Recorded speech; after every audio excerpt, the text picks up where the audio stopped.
En el capítulo 8 veíamos cómo el mago Simón quería sobornar a los apóstoles, ofreciéndoles dinero para recibir la imposición de manos.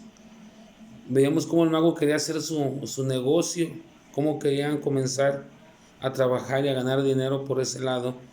También mirábamos cómo Felipe, el diácono, uno de los 7 primeros diáconos de la iglesia, Felipe el diácono bautizó al eunuco, el etíope. Pero pues bueno, vamos a escuchar ahora una narración en el capítulo 9.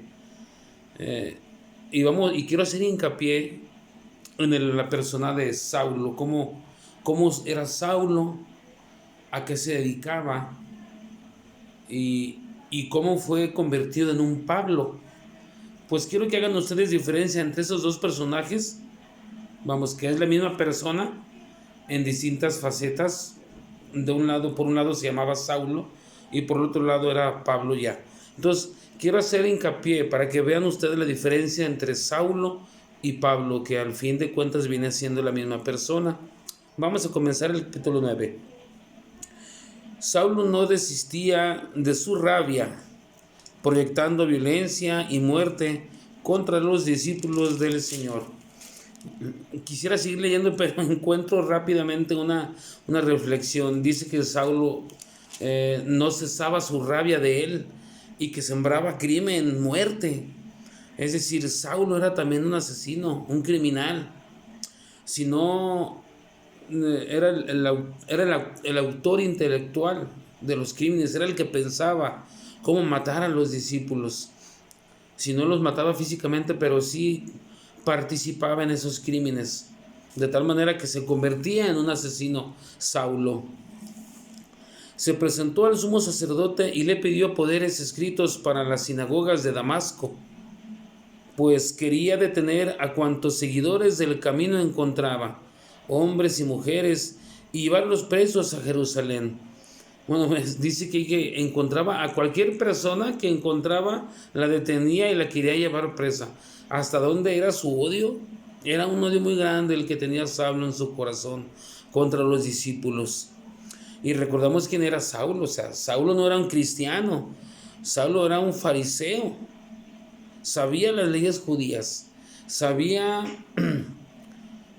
cómo había que matar a los cristianos, cómo había que eliminarlos, porque veían en peligro sus sectas. Tanta gente se estaba convirtiendo al cristianismo que pues se miraban en peligro, las sectas estaban quedando sin gente. Por eso era tanto el odio de Saulo hacia los cristianos. Vamos a seguir leyendo en el versículo 3. Dice: mientras iba de camino ya cerca de Damasco, le envolvió de repente una luz que venía del cielo. Cayó al suelo y oyó una voz que decía: Saulo, Saulo, ¿por qué me persigues? Preguntó él: ¿quién eres tú, Señor? Y él respondió: yo soy Jesús, a quien tú persigues. Ahora levántate y entra en la ciudad. Allí se te dirá lo que tienes que hacer. Pero vemos claramente por qué le dice a Cristo a Saulo: ¿por qué me persigues? Si Saulo sabemos que no conoció a Cristo en persona. Saulo surgió 35 años después de la muerte de Jesucristo. Pero como era tan perseguidor de los cristianos, Cristo, recordemos las palabras que Cristo decía: a quienes ustedes persiguen, a mí me persigue, y a quienes ustedes aceptan, a mí me acepta. Entonces estamos viendo que si Saulo perseguía a los cristianos y principalmente a los apóstoles, pues esa era la iglesia de Jesucristo. Decía Cristo a Saulo: quien a ustedes los persigue, a mí me persigue. Quien a ustedes los acepta, a mí me acepta. Por eso Cristo le dice a Saulo: Saulo, Saulo, ¿por qué me persigues? Porque Saulo perseguía a la iglesia de Jesucristo, a los apóstoles, a los discípulos y a todos los que se iban bautizando. Esa era la iglesia de Jesucristo. Aquí vemos teológicamente que efectivamente los apóstoles, los discípulos y toda la gente que se iba bautizando iban acrecentando, se iba edificando la iglesia de Jesucristo. Vamos a seguir leyendo. Los hombres que lo acompañaban se habían quedado atónitos, pues oían hablar, pero no veían a nadie. Y Saulo, al levantarse del suelo, no veía nada por más que abría los ojos. Lo tomaron de la mano y lo llevaron a Damasco. Allí permaneció 3 días sin comer ni beber y estaba ciego. Aquí vemos que los que acompañaban a Saulo, ellos no veían a nadie. No veían a nadie. El único que el único que escuchaba era Saulo, pero Saulo se quedó ciego. Y esas personas que iban con él, dice que lo tomaron de la mano y lo llevaron a Damasco. Allí permaneció 3 días sin comer ni beber y estaba ciego. Saulo había perdido la vista con esa gran luz que cayó del cielo y que lo tumbó precisamente del caballo. Vivía en Damasco un discípulo llamado Ananías. Ananías era un discípulo ya converso al cristianismo, ya era un verdadero discípulo de los apóstoles.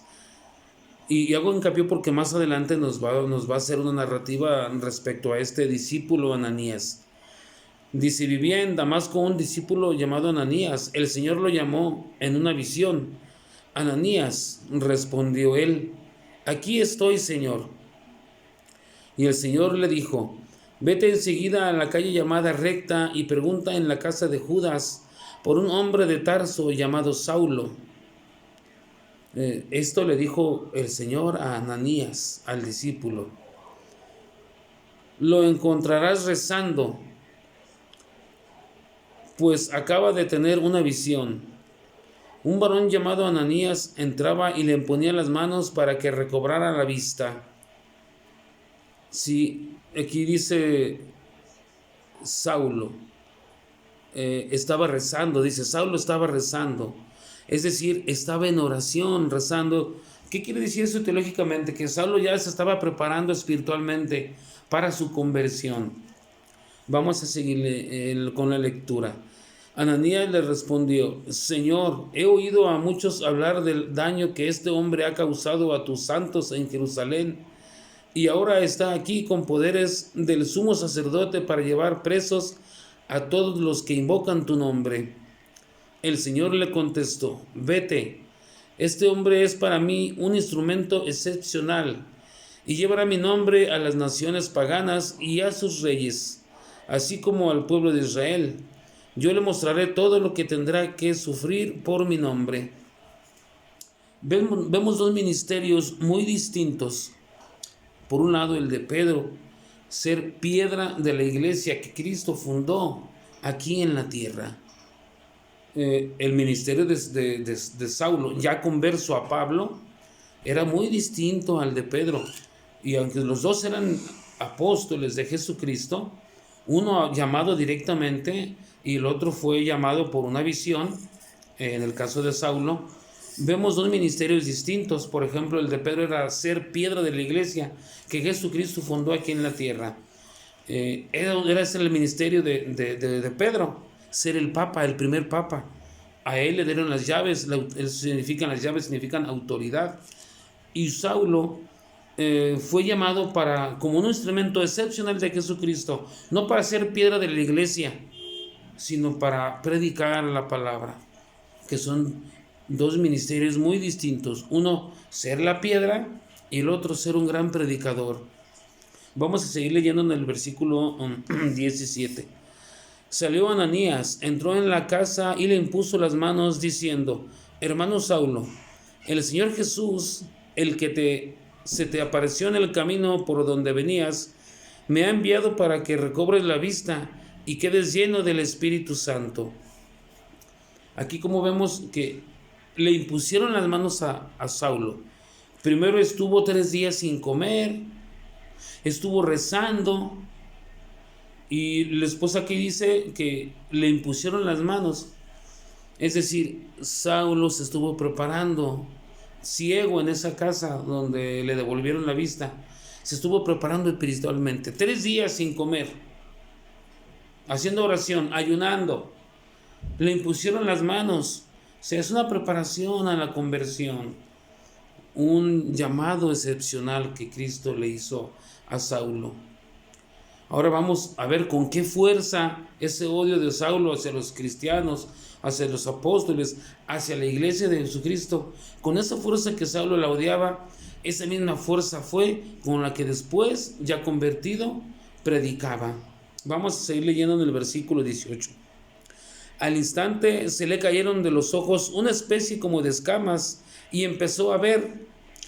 Se levantó y fue bautizado. Después comió y recobró las fuerzas.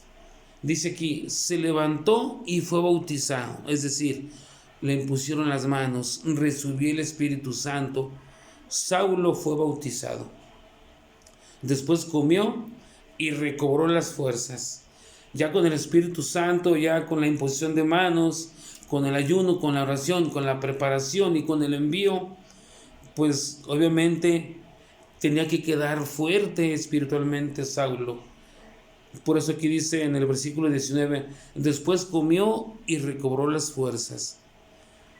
Saulo permaneció durante algunos días con los discípulos en Damasco y enseguida se fue por las sinagogas proclamando a Jesús como el Hijo de Dios. Los que lo oían quedaban maravillados y decían, y pensar que en Jerusalén perseguía a muerte a los que invocaban este nombre, pero ¿no ha venido aquí para encadenarnos y llevarlos ante los jefes de los sacerdotes? La gente dudaba de la conversión de Saulo. Sin duda que dudaba porque Saulo era muy conocido. En todas partes, toda la gente sabía a qué se dedicaba Saulo. Era fariseo, protestante. Saulo era protestante, maestro, conocedor de la ley. Saulo sabía lo que hacía. Saulo estaba estudiado. No era una persona violenta nada más por ser. Saulo sabía lo que hacía. Por eso la gente que lo conocía y lo conocía bien, pues le costaba trabajo entender, comprender la conversión de Saulo. No la creían. Sabían que era un criminal, un perseguidor de la iglesia. ¿Quién le iba a creer su conversión? Quiero hacer una reflexión hasta en estos días, hermanos míos. Cuando vemos a una persona que se convierte, lejos de apoyarla y de felicitarla por su conversión, la denigramos más. Decimos, no te creo, apenas ayer andabas así y asá, y ya de repente estás predicando. O sea, en vez de felicitarlo en cierta manera, lo hundimos más todavía. Al parecer hasta la fecha sucede. En aquel tiempo la gente no le quería a Saulo, que se estaba convirtiendo, que ya estaba convertido. Sabían que odiaba tanto a la iglesia, perseguía tanto a la iglesia de Jesucristo, fundada en Pedro, Mateo 16, 18. La perseguía a los discípulos y la gente no lo quería porque lo conocían, que odiaba demasiado a la iglesia, a los cristianos. Esa es la reflexión. Vamos a seguir en el versículo 22. Saulo se mostraba cada vez más fuerte cuando demostraba que Jesús era el Mesías. Era obvio que ya una vez fortalecido y sabía a quién predicaba, pues espiritualmente se sentía fortalecido. Así deberemos de sentirnos todos cuando predicamos a Cristo, sentirnos fuertes en el Espíritu. Y refutaba todas las objeciones de los judíos de Damasco. Después de bastante tiempo, los judíos decidieron matarlo. Los judíos decían, nos traicionó y ahora está convirtiendo a tanta gente. O sea, con ese odio que persigue la iglesia, con esa fuerza ahora está predicando el nombre de Cristo. No esperaron más tiempo y decidieron matarlo. Dice, pero Saulo llegó a conocer su plan. Día y noche eran vigiladas las puertas de la ciudad para poder matarlo. Entonces sus discípulos lo tomaron una noche y lo bajaron desde lo alto de la muralla, metido en un canasto. Fíjense nomás lo que tuvo que hacer sus compañeros discípulos. Lo escondieron en un canasto. Lo sacaron y lo bajaron a escondidas. Lo estaban escondiendo de los fariseos, de los maestros de la ley, que lo querían matar también a Saulo ya una vez convertido. Bueno, hasta dónde llegamos uno a veces, y todo lo que tiene que hacer el verdadero cristiano esconderse así de esa manera, meterte en un canasto para que no te encuentren. Al llegar a Jerusalén intentó juntarse con los discípulos, pero todos le tenían miedo. En cierta manera tampoco le creían. Dice, al llegar a Jerusalén intentó juntarse con los discípulos. Sí, pues se fue de Jerusalén a Damasco por un papel para poder matar a los cristianos. Y cuando llega otra vez, o sea, lo encuentran ya convertido. Y aparte Saulo quería juntarse con los discípulos y estos lo rechazaban. Dice, pero todos le tenían miedo, pues no creían que fuese realmente discípulo. Entonces Bernabé lo tomó consigo, lo presentó a los apóstoles y les contó cómo Saulo había visto al Señor en el camino y cómo el Señor le había hablado. También les expuso la valentía con que había predicado en Damasco en nombre de Jesús. Así es, ya una vez una persona ya convertida, con el Espíritu como escudo y con Cristo como espada, sin duda que es fuerte y valiente. Dice, Saulo empezó a convivir con ellos, se movía muy libremente por Jerusalén y predicaba abiertamente el nombre del Señor. Hablaba a los helenistas y discutía con ellos, pero planearon matarle. Los hermanos se enteraron y lo llevaron a Cesarea y desde allí lo enviaron a Tarso. La iglesia, y yo hago aquí subrayé esta palabra, dice, la iglesia. ¿Cuál iglesia? La fundada en Pedro, los apóstoles, los discípulos, que se iba acrecentando cada vez más y más y más con las prédicas de Pablo, con las prédicas de Pedro, que esa iglesia se iba acrecentando cada vez más. Dice, la iglesia por entonces gozaba de paz en toda Judea y Galilea y Samaria.